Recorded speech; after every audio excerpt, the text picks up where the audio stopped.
There are so many people today to thank for what we have around us, the magnificence of this wonderful facility, and one of the groups that has been particularly helpful through the renovations, the restorations, and really today helping to underwrite the event that we're all going to enjoy is the Friends of the Furness Railroad District. And William Holloway is on their board, and he is here today to give us a brief overview of the events of the man's life, the architect who designed this, and some of the history of the station. So if I could have you come up here, Bill. Thank you very much.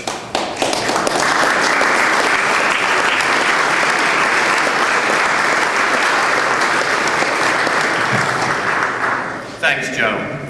It's an honor today to represent Bernardon, Haber, Holloway Architects, the architect of record for Amtrak's Wilmington Station restoration and renovation, and also as a board member of the Friends of the Furness Railroad District, a nonprofit group of dedicated individuals committed to preserving and sharing the Wilmington works of renowned train station architect Frank Furness. Frank Furness was a prominent Philadelphia architect and Civil War cavalry hero who designed some of America's greatest railroad stations. Having won the Congressional Medal of Honor for his wartime valor, Furness had the ability to embody some of the energy and power that he experienced on the battlefield in his architectural works, which included such notable buildings as the Philadelphia Academy of Fine Arts, the University of Pennsylvania Library, and the Girard Trust Building. In 1905, Frank Furness's firm, Furness, Evans & Company, was retained by the Pennsylvania Railroad to design a new train station in Wilmington as part of the railroad's much larger plan for elevating its tracks through the city in an effort to separate the train traffic from the street level right-of-way. Because of the newly elevated tracks, Furness's design for the Wilmington station was an acrobatic feat of engineering, with the tracks being carried directly over the original ticketing, baggage, and freight service areas on a mighty grid of exposed riveted beams, which we see downstairs. On January 28, 1907, the station's first passengers proceeded up the grand staircase, which today still features Furness's intricate cast iron details and bright polished brass finials. Once at the track level, those first passengers experienced the bright and majestic men's and women's waiting halls where we stand today. The every evening newspaper called the new station a marvel of neatness and beauty. The Pennsylvania Railroad's Wilmington Station was Furness's last great station design, and ironically, it is the only one of his large urban stations that is still standing today. Over the ensuing decades, the Wilmington Station endured a litany of changes, resulting in the unfortunate loss of its unique glass porch canopies and all of the glass in the long flanking platform windscreens, no doubt for ease of maintenance. In 1976, the station was listed on the National Register of Historic Places. But it was not until 1984 that the station underwent its first significant restoration and renovation as part of Amtrak's comprehensive Northeast Corridor Improvement Project. Completed in 1986, that renovation reconstructed Furness's glass canopies and platform windscreens and cleared out the area below the tracks to create a new consolidated passenger concourse and service area. The varnished oak doorways that we see today at Martin Luther King Boulevard and French Street were also added at that time. In 1999 and 2000, a significant central platform replacement, new signage, passenger information systems were completed to accommodate Amtrak's new high-speed cell service. Despite the work completed in the 1980s, the station again deteriorated over the course of the next 20 years because of outdated restoration techniques, and most importantly, the wear and tear from thousands of daily travelers on the busy Northeast Rail Corridor. Additionally, water leakage from the unusual overhead track beds and platform structures, which form the roof of much of today's concourse level, had damaged the original structure and the 1986 interior improvements. Functionally, the 1986 layout of the station's concourse level did not accommodate Amtrak's technological and staffing advancements, nor the universal accessibility requirements of the Americans with Disabilities Act of 1990. In 2005, Amtrak commissioned Bernardon, Haber, Holloway Architects, assisted by Friends and Friends Restoration Architects, to design a new comprehensive restoration and renovation of the Wilmington Station. Today, we celebrate the completion of that effort. The restoration and renovation of this local landmark anchors the largest cluster of furnace-designed railroad buildings still standing anywhere in the world. A unique part of Wilmington that includes the 1905 Pennsylvania Railroad office building right next door, and the old 1887 B&O station a block away, painstakingly restored by ING Direct. Collectively, these buildings form Wilmington's Furnace Railroad District. Please join us downstairs immediately after these ceremonies for the ribbon cutting of a permanent exhibit highlighting Wilmington's railroad heritage, one of the many activities sponsored by the Friends of the Furnace Railroad District. Thank you.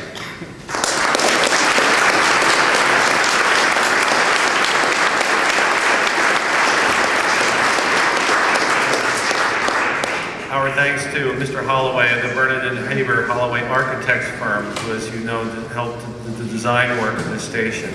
And now it's my pleasure and honor to introduce the Governor of the great state of Delaware, Governor Jack McHugh.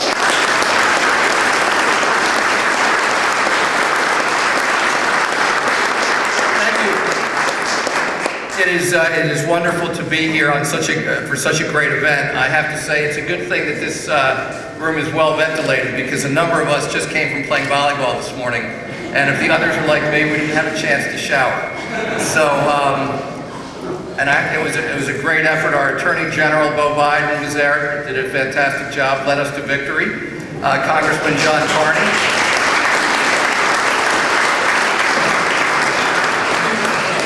Congressman Carney is also with us, as he was earlier. We've got a few other elected officials who are here as well. I don't see him, but County Executive Paul Clark, he's way back there.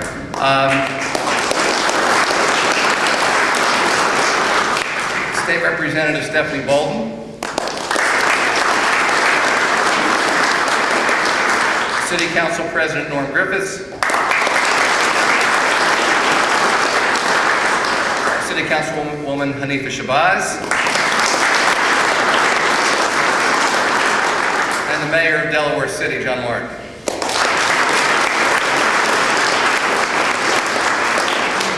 And just for the record, Senator Carper was also out there playing and doing a great job.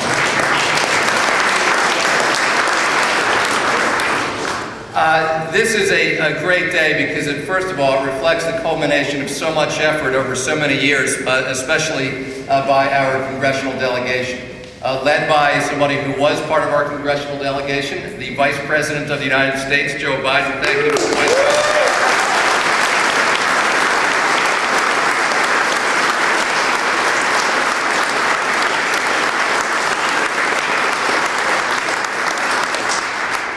Certainly understands the value of rail and the value of Amtrak and the value of the people who run these railroads and who build these cars and who refurbish them. He understands that as well as anybody. And he was joined over so many years by Senator Carper and by Congressman Castle. And we are so fortunate to have had and to continue to have a congressional delegation now joined by Senator Coons and Congressman Carney, people who understand with every fiber of their being the value of Amtrak, the value of rail, and what it means to our state and to our country. So let's hear it from you.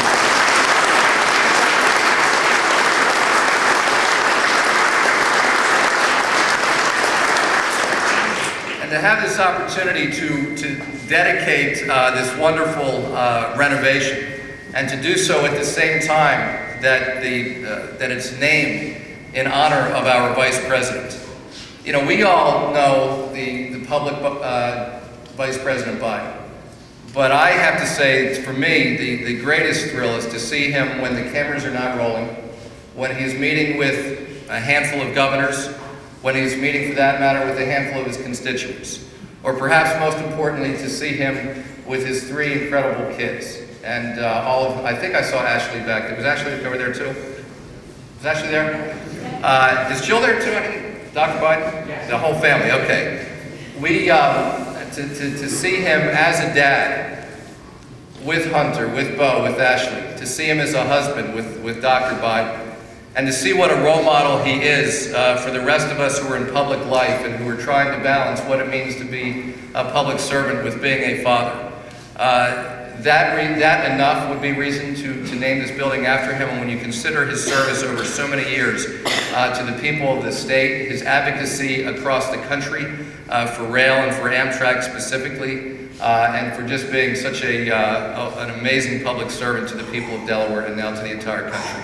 So for me, the honor of being here to thank our congressional delegation, past and present, for the wonderful work that they have done, and to combine that with honoring Vice President Biden.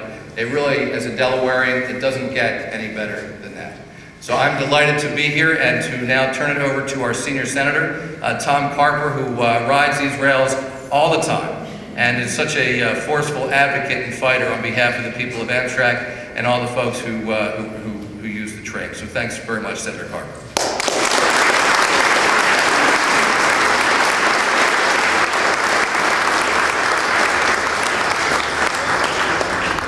Thanks very, very much. It's great to be here at the train station on a Saturday, and I get to stay in Delaware. It doesn't always work out that way. How many of you knew Frank Furness? How many of you actually knew him? Joe Biden and I actually knew Frank Furness. We'd stop by and visit him and say, "We need a station. Would you draw one for us?" And finally, after a pestering for a while, he came up with this place. And it's hard to imagine how many people have come through these doors and ridden these rails over the past. He started riding trains through Wilmington a long time ago, and one of the reasons why was we didn't have roads. We didn't have highways, we didn't have I-95 or 495 or any of that. We had some boats. In fact, we were famous as a boat building state, shipbuilding state down here in the riverfront. But what we had for a long time in Delaware is trains and a good train service. There's over 500 train stations in the United States of America today, over 500.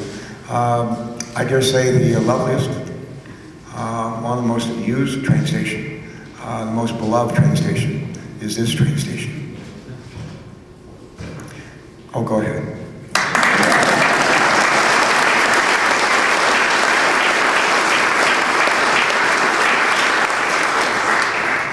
Ann Canby's here somewhere. Ann was our Secretary of Transportation when John and I were serving in other roles. And Jack was, I think, our state treasurer, just starting as our state treasurer then. Chris hadn't started running Newcastle County. Michael was our congressman. Jim was about to become our mayor. But we had a fair amount of money in the state. It was a good time to be governor. And John was our Secretary of Finance. When we got a AAA credit rating, I'm very proud of that. Ann Canby was our Secretary of Transportation. She said to John one day, she said, "Why don't we take some of the state's extra money and start setting it aside for the day that someday we can take this train station and really make it shine?" And John was in a good mood that day. He said, "Okay." So we started setting some money aside. And so then Senator Joe Biden and Michael, our congressman, and I started working our colleagues. You know, there's horrible earmarks. There's horrible earmarks. We don't build bridges to nowhere here in Delaware with our earmarks. We rebuild beautiful train stations that look like those.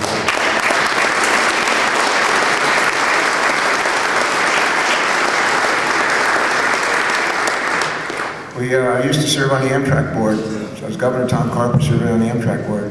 There's another guy named Tom Carper who serves on the Amtrack board. And he's a former mayor of a town in Illinois. He's now the chairman of the Amtrack board. Do you think that didn't cause some confusion? But when I want to get things done on Amtrak, I call and I say, "This is Tom Carper calling."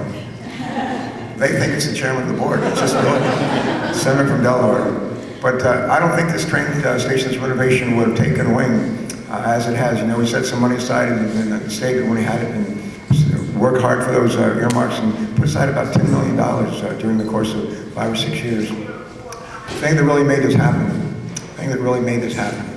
was in the stimulus package, there was a lot of money for high-speed rail. A lot of money for high-speed rail. Now I want to tell you, Barack Obama, our president, he's an advocate for passenger rail and for high-speed rail. But the guy who was there whispering in his ear, twisting his arm, and making sure that it happened is our Vice President, Joe Biden.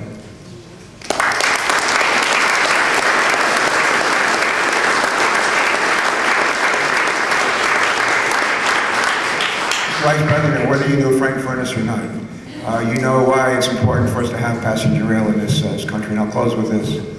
There's a reason why other countries provide enormous public support for the rail service. They want to reduce their reliance on foreign oil. So do we. They want to make sure that they have less congestion on the roads, highways, and bridges. So do we. They want to make sure that their air is cleaner, and that people, young kids don't have to worry about breathing dirty air. And they want to make sure their air is clean, and think about it. So do we. And we want to make sure that our infrastructure is robust and complete. And we want to do that too.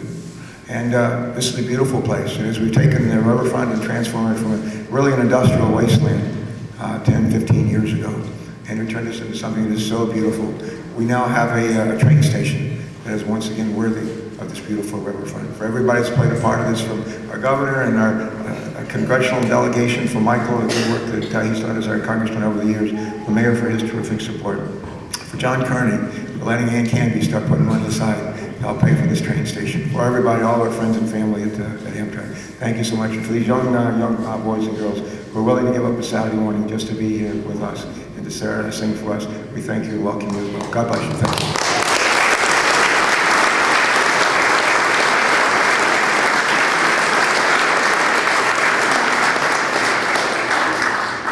Ladies and gentlemen, one of the joys of being a senior senator is not only that I know Frank Furness, but I also know Chris Coons, and I know that he's a great addition to our delegation. When he was coming to the delegation, somebody in Washington, one of my Republican colleagues said, "Tell me about Chris Coons."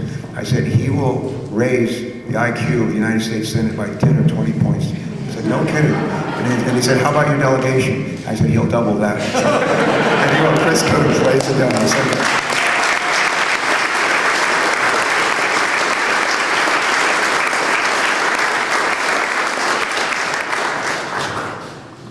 Thank you, Senator Carper.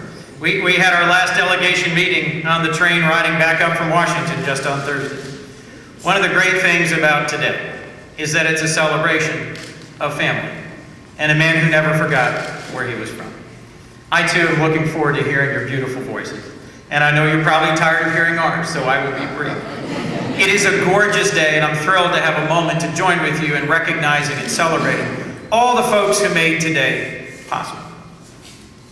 As a new member of the congressional delegation for Delaware, it is a great thing to see team play. Those folks who just survived won a volleyball tournament at the University of Delaware, I suspect know a little bit about team play.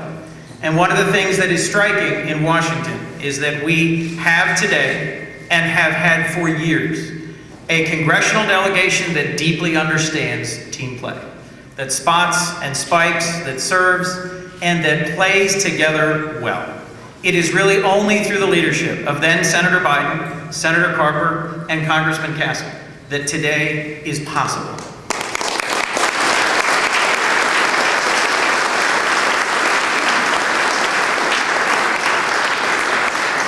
And for me, one of the most enjoyable things about serving is not even needing to talk with Senator Carper, but to know that he's already in the field to press Secretary LaHood, to take our case to Mr. Boardman, to make advocacy for Delaware and for Amtrak, for rail and for this station, and for the future of rail in Delaware. Congressman Carney, Senator Carper are leading the way, and all I need to do is follow their lead. It is great team play. Every morning I get up and come to this station and get on a train and go to Washington. And in just a few short months, I have come to understand and appreciate in a small way what Vice President Biden knows in his bones more than anyone else, I think, in this country. That commuting each and every day, for 36 years was about family. It was about the family of men and women in organized labor. It was about the family of the men and women who service and build these trains, the men and women who are on the trains, and the men and women who keep us safe each and every day. And I want us to pay a special tribute to the men and women of organized labor and the men and women of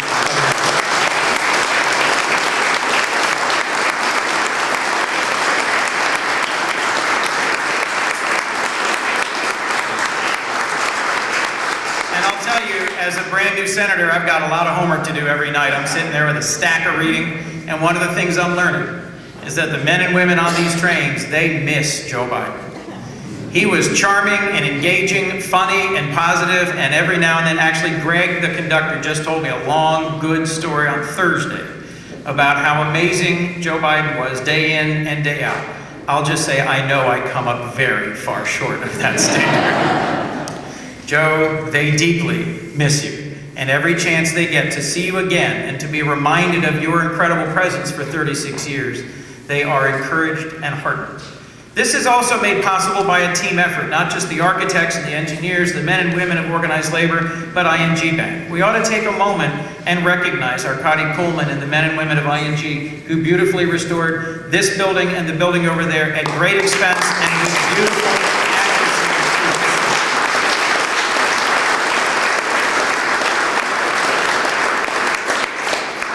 As the President said in his State of the Union, if we're going to win the future, if we're going to outbuild, if we're going to outcompete, if we're going to out-innovate, we have to have an infrastructure in this country that moves people, commerce, goods, and ideas faster than our competitors, and that means rail. There is a man in this room who came to this station every day for 36 years, and he left for Washington. This was the gateway for his service and his dreams. He understood the value of rail, he understood the value of organized labor, and he understood the value of leaving here for just a short time to fight for here. And then every night, this was the gateway through which he came home. To Hunter, to Bo, to Ashley, to Dr. Biden. Folks, this is about family, and about a man who never forgot where he came from. I can think of no more perfect person for whom we could honor with the naming of this station today than our Vice President.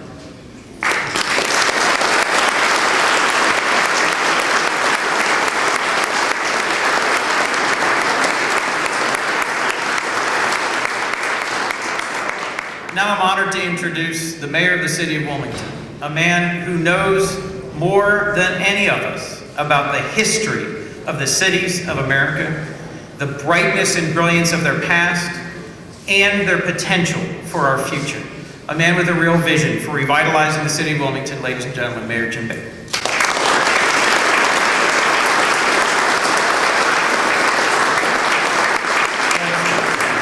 Good afternoon, everybody. It's great to be here. I see my kids over here, ready to sing. Thank you for being here. These are a great bunch of kids with great leadership. They sing without books. They sing in foreign languages, and they know music. They don't have to say words to somebody else's music. They can create music. So I'd like to thank you all. I know you've been standing here a long while. Really, I want to thank Amtrack and our congressional delegation. Every word has been true about how you could work with the group of the congressional delegation on any issue, not just Amtrack. We wouldn't have a post office. We wouldn't have a lot of things if the congressional delegation had not worked together. Really appreciate the governor and his staff. Of course, John Carney is over here.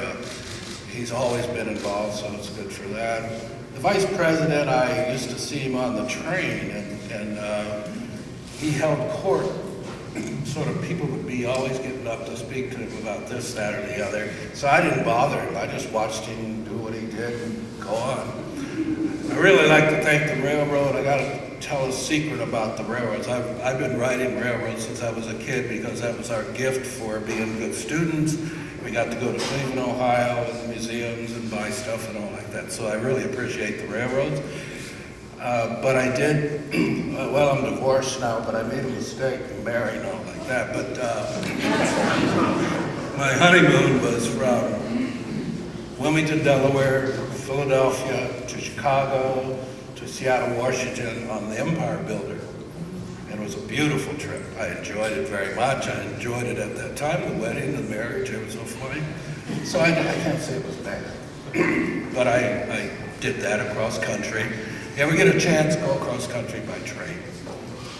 The other is I like to thank the railroad because when I was younger, I used to have a girlfriend in New York, Washington, D.C., and Philadelphia. And you only charge $14 to Washington and $22 to New York. Perfect. So anyways, I'm telling my bad stories about this life. I really appreciate the fact that we appreciate this station. This was the first place I came to in 1966 when I came to Wilmington, Delaware. Got off the train there from New York, and this was the place that I got into. They used to have some kind of heaters or something in the center of this place. But anyways, it's a beautiful place. But the area looked terrible. And look at it today. ING, all the other people that has made this, and certainly Senator Carper when he was governor, and all the other people that have helped us here has made this a beautiful place. So, Joe, thank you very much for all your work for Delaware and for the country, and just the fact that you're a good friend of so many of us and have always been, regardless of whether we agree or disagree on issues. So I'd like to thank everybody for being here, and thank you very much.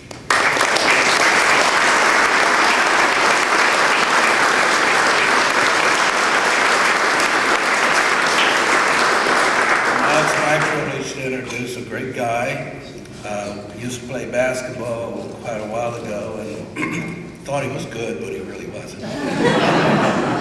But anyways, he was a great congressman and did so much for us. And I loved working with Mike all those years. And we wish you well, Mike, in your future. And we know that you'll be involved, because you already told me that they've got you going every which way now that you're retiring. But I'd like to introduce Congressman Council.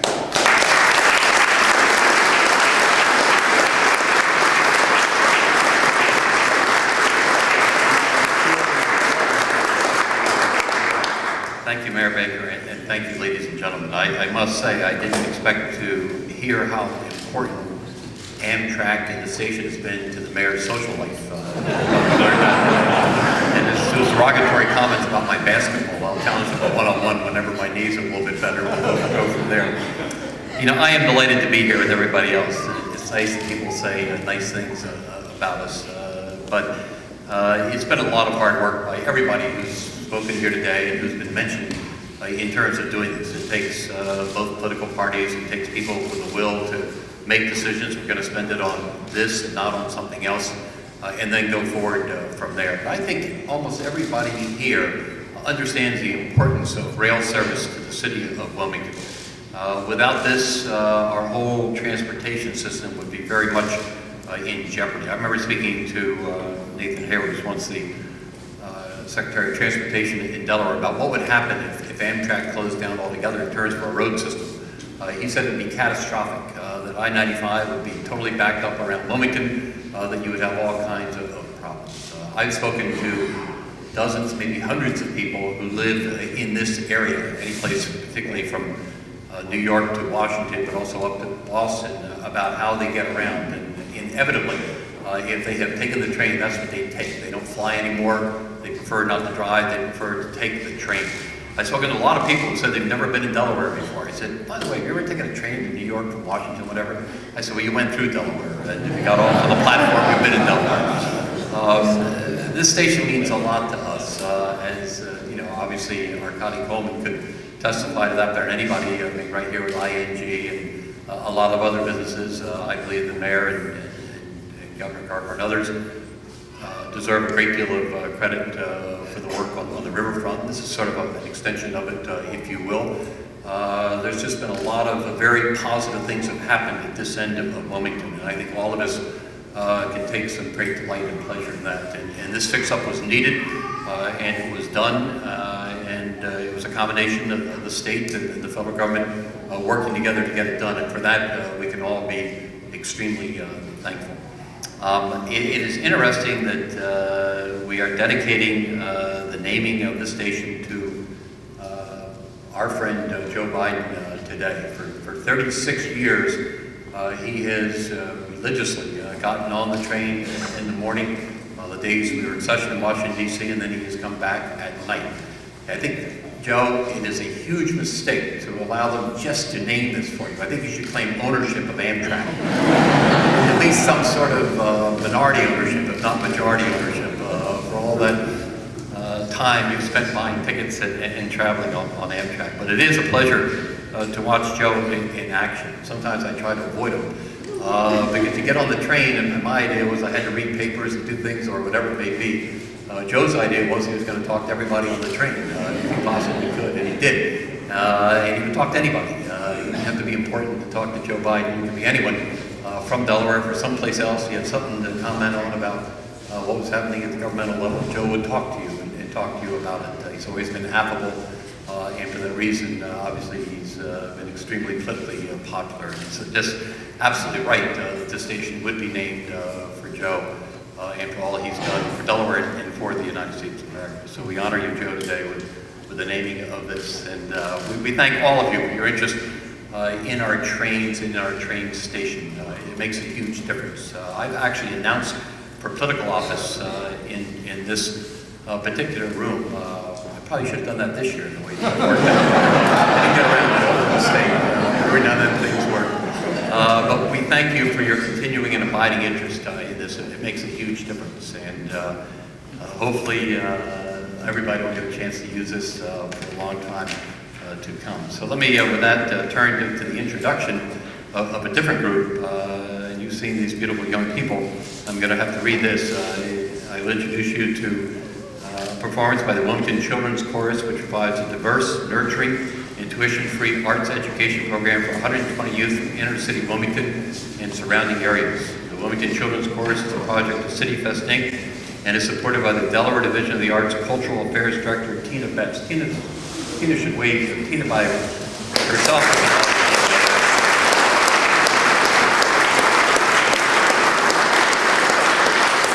Distinguished Mayor Jim Baker. In fact, it's the mayor who created the Children's Chorus 9 years ago to provide young people with the opportunity to explore their talents, abilities, and personal development. Knowing Tina and knowing the mayor, it says in these notes that the mayor did it, but I imagine Tina was pushing behind that if I had to guess. The chorus has shared its music with tens of thousands of audience members throughout the Mid-Atlantic region over the past 9 years and will do so again today, right now. In the spirit of today's celebration, members of the chorus will now perform the traditional African-American spiritual, The Gospel Train, conducted by the artistic director, Kimberly Doucette, and accompanied on the piano by the founding artistic director of the chorus, David Christopher. So welcome our young people.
job. I'm Joe Boardman.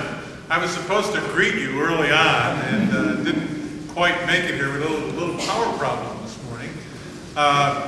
Mr. Vice President, thank you for being here this morning, you and your family. And if the Biden family, as I'm making a few comments, can work their way up here, I would appreciate that. Make sure you take Hunter along with you by the hand, please.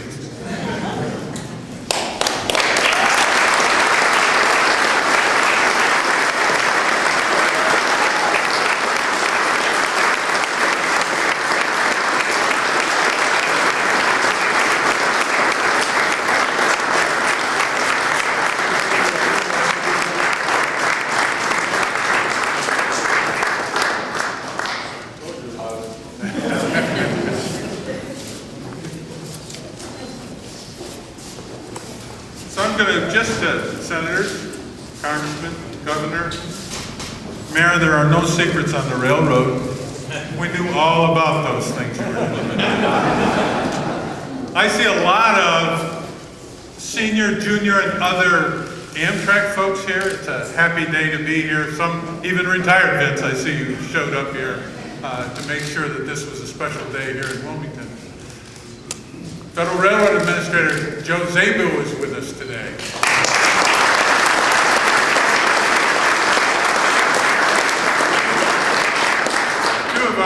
Joe's a board member, but two of our other board members, Jeff Moreland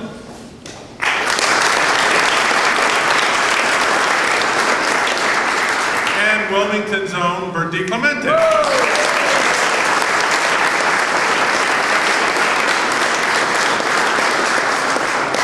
So I welcome you to the Joseph R. Biden Jr. Wilmington Amtrak Station.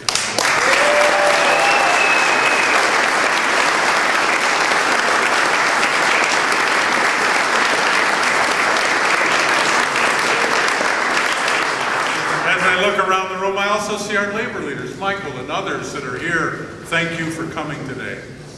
This is a great day for Amtrak. Over 1 million people every year here at Joseph R. Biden, Wilmington. I'm going to mess that up before I'm done, Mr. Vice President, but come to this station. $37.5 million to repair and rebuild and revitalize this, and you've heard all about that already. You've heard all about how important Wilmington is to us and how important this family is to us, that they support Amtrak and what we're trying to get done across this nation, really. But it includes the critical piece of connection to the United States, and that's the Northeast Corridor. And yes, to get to Washington and New York, you come through Wilmington. Woo! And Delaware.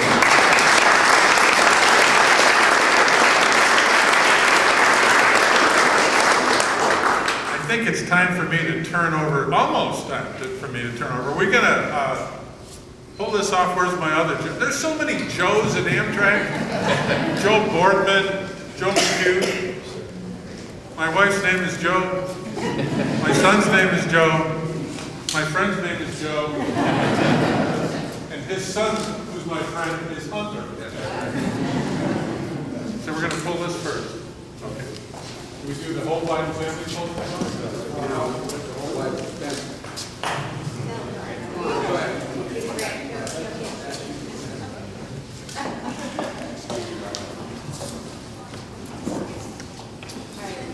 This is a facsimile that will cast.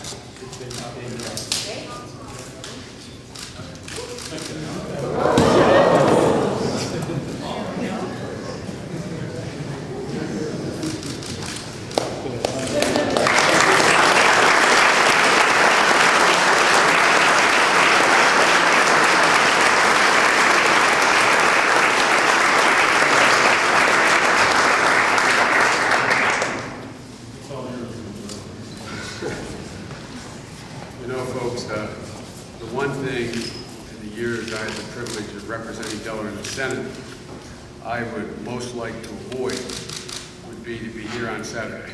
So I thank all my colleagues. This is what we call a tradesman holiday. You know, you come visit the trains after riding them all week. and I appreciate you guys being here. Joe, the fact of the matter is that this station could be appropriately named for any one of the men sitting here, and I want to thank them. I'm sure they probably had something to do with this happening, so thank you guys. It's a great honor. And by the way, before I go, you kids are great.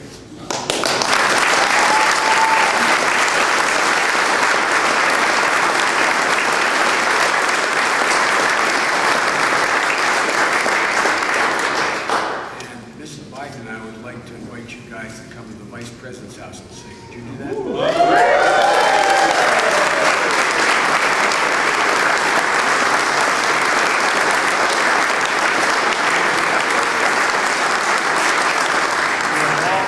Events we do, important events, and we always invite entertainment. And we would be very proud if you guys would come down and sing for us, maybe this spring or this summer. Okay? Can we work it out?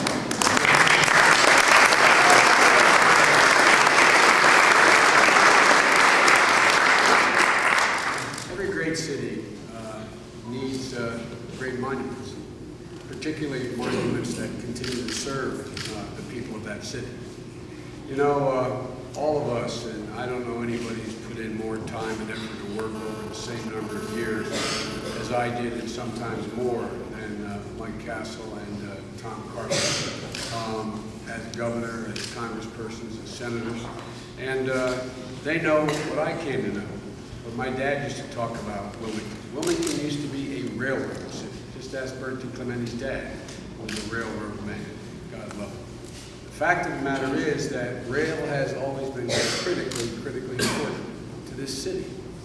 And it is not an exaggeration what Mike suggested, or maybe it was Tom, what would happen if you didn't have rail. You'd have to build 7 more lanes on I-95 in order to accommodate the traffic. More people ride Amtrak on the East Coast in any one day than all of on Northeast Corridor, than all of those people get on and off a plane in a 24-hour period in every single airport from Maine to Florida. This is the 11th busiest station in the whole deal. And this is so critical, such a critical artery to the commerce and intercourse of this great country, and, quite frankly, this city. The truth is, I don't deserve this unless you're awarding this for longevity. And you know, what I really want to say, and I'll be brief today, this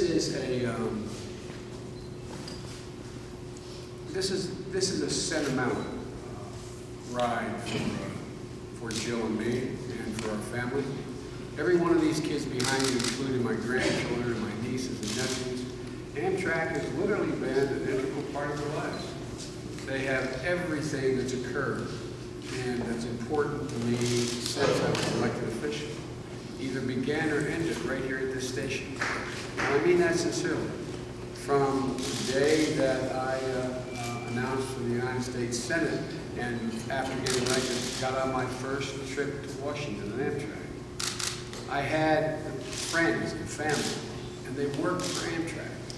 The people, everyone from the shoe shine guys straight through. You walk in as Mike and Tom can tell you, and they'd be like, hey Joe, or hey Mike, what the hell did you do today? What's going on? You answer. How long we been hanging out, old buddy? 35 years or more? 35 years or more. I've come to know the Amtrak family here like family. Those conductors and engineers that were based from New York to Washington. Every year, Jill and I had a Christmas party and/or got so big a summer picnic at our home, where literally it got to hundreds would come, all the retirees. I've been to their baptisms, their weddings, their funerals. I know their children, their grandchildren. They know mine. They've looked out for mine. They've looked out for me. They've looked out for me. And literally, everything good or bad that's happened in my career, the first people I would encounter are the people I get in the train, and the people who work for Amtrak would embrace me. When I was down, when things were not going well at all, or there were losses in my family, they were the first ones there for me. I mean this literally, not just making sure I got on the train and got the ticket, but embracing me, sitting down talking with you. Conductors getting you a cup of coffee and sit down and say, Joe, it's going to be okay. Or this celebratory time. We chose when my abortive campaign for president, we started it right here. I started every of my abortive campaigns right here. But I also had the overwhelming privilege of, and I thought it was so, Jill and I thought it was so, I don't know how to explain it, special. That Barack and I talked about how he would get from Chicago to the Capitol on 2 days before our inauguration, or the day before. We agreed and he thought it would be a great idea. He's a great, great admirer of Lincoln. And we talked about him coming to Philly, coming by and picking me up on this station. Thousands of you were out here that bitterly cold day. So literally every important thing in my life from age 29 has been shared first and last by the people who work on Amtrak and some of the regular commuters. And so it really is, in a sense, more of a sentimental journey. But it's one other thing, and I'll end. You know, today, and again, even the things, and I'm sure it's the same with Tom and Mike, I single them out because they've ridden the most. I know that Senator Coons has started. But you know, I can remember Ash and I, my daughter Ashley and I were reminiscing. I don't know which of my birthdays it was, but it was when my daughter Ashley was 9 years old. And the Senate was going to be in late. And she had made a birthday cake for me. And she was so disappointed I wasn't going to be able to be there for the birthday cake. So I went up to then the majority leader and I said, look, you don't have to have these votes stacked at this time. Stack the votes so it's not till 9 o'clock. We're going to be in very, very late. We're into 1 or 2 that morning. This was a 3-hour opening. I got on the train in Washington and I headed up here on an Amtrak train. Actually, it was a Metro at the time. And I got off. Jill was standing on the platform with the help of the conductors and the station master. Ashley was there with the cake. Pleased as could be, she's going to give her daddy the cake. We lighted the cake. I blew out, sang happy birthday, blew out the candles. I walked across the platform, and a good old friend of mine, Chris Christiani, held the train for about 2 minutes. Got on the train and headed south. So I'm not exaggerating. I say, hey, look, this railroad is about family. The labor guys you talk about it. Their fathers and mothers. Many of them worked at Amtrak. They worked in the shops. They did their best. And they're the best there is. It's also about connecting families. You know, an awful lot of families, as expensive as all transportation has gotten, an awful lot of families will not be able, I don't know how many times we got on that Vermonter coming north, guys, and how many folks did you see coming out of North Carolina and Georgia and they're trying to trek up to see their kids who lived in New York. Our whole family's getting on those, what we used to call milk runs, stopping at every stop. This is about connected families. You know, and there's 20,000 Amtrak employees who work and connect these families every day. And the thing that I love about them, and I'll end with this, is that with notable exceptions, and we're not perfect at Amtrak. We're not like I'm Amtrak. Amtrak is not perfect. But the truth of the matter is, I watch the conductors. I watch the conductors who become some of my closest friends in life. I watch how they treat the passengers. I watch how they treat that woman, elderly woman who got on the wrong train and was going north instead of south and panicked, not knowing what to do. I've watched them get on, watching a young kid trying to put a bag up on top of the baggage compartment, and they're not supposed to be lifting those bags, these guys. I've watched them how they see that look of wonder on a kid's face, and they spend time, and when the train gets to the end, they walk them up to Mike Weaver up front, the conductor, and show them. It's just, it is really, I'm really proud of it. And I'm proud that everyone standing behind me has logged about 1 million miles, my whole family, on Amtrak. I'll end with what is somewhat a discouraging note when you think about it. When I left the Senate, one of the newspapers wanted to estimate how many trips I've made on Amtrak. And they went back and got the record, Mike, based on how many days the Senate was in session over the years I was there, et cetera. And they estimated that I made over 7,820 round trips on Amtrak. 7,820. Now, whether it's 7,000 or 7,800, it's clearly over 7,000. And the guys in the conductors, you know, it's based on seniority. You start off number 1 in seniority and going all the way through. Gave me at one point a key. The key that opens the doors that when they're stuck as a memento, and pointed out at that moment that was 2 years before I left, that I was number 4 in seniority.